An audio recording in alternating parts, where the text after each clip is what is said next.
Hi hello வணக்கம். இன்றைக்கி நம்ம என்ன சமைக்க போகிறோம் அப்படின்னு பார்த்தீங்கன்னா, சக்கரை பூசணி வச்சு தாங்க சமைக்க போகிறோம். கடுகு சேர்த்துக்கலாம். இப்போ வெங்காயம் கருவேப்பிலை பட்டை மிளகாயம் சேர்த்துக்கலாம். இப்போது வெங்காயம் நல்லா வதங்கிருச்சு.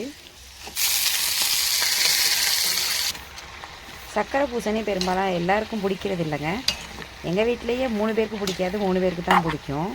அதில் எனக்கு ரொம்ப பிடிக்கும் சக்கரை பூசணி. சிம்பிளாக இதே மாதிரி வச்சு சாப்பிட்டு பாருங்கள், சூப்பராக இருக்கும். எத்தனை பேருக்கு இது பிடிக்கும் பிடிக்காது அப்படின்றத கமெண்ட் பண்ணுங்கள். இப்போ மூடி போட்டு மூடி வச்சிடலாம்.